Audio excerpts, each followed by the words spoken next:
हरे कृष्णा। तो शास्त्रों में सुनने की विधि का बहुत ही महत्व बताया गया है।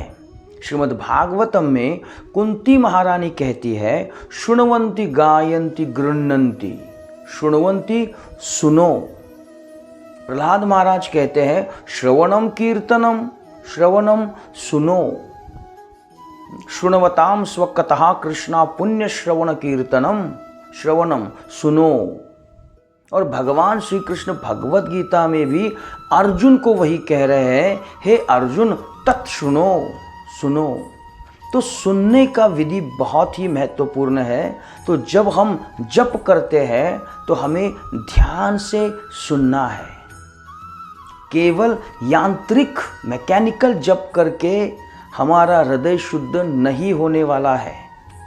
उसके लिए हमें सुनना चाहिए। इसलिए श्रील प्रभुपाद एक बहुत ही अच्छा एग्जाम्पल देते हैं और वो कहते हैं कि यांत्रिक मैकेनिकल जप तो कोई भी कर सकता है।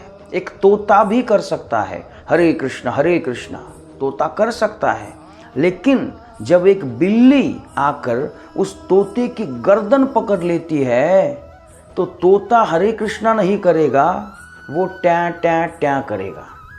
इसीलिए हम जब जप करते हैं तो हमें सुनना है। अगर हम सुनते नहीं हैं तो जब काल हमारी गर्दन पे बैठेगा तब हमें हरे कृष्णा नहीं याद आएगा, हम भी उस तोते की तरह टैं टैं ही करने लगेंगे।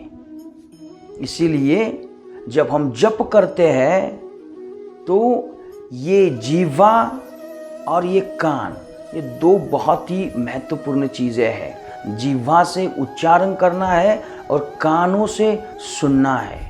और अगर हम ऐसा करते हैं तो क्या होगा? श्रीमद् भागवतम में कहा है, अंते नारायण स्मृति। तो अंत में हम भगवान श्री कृष्ण इनका स्मरण कर पाएंगे।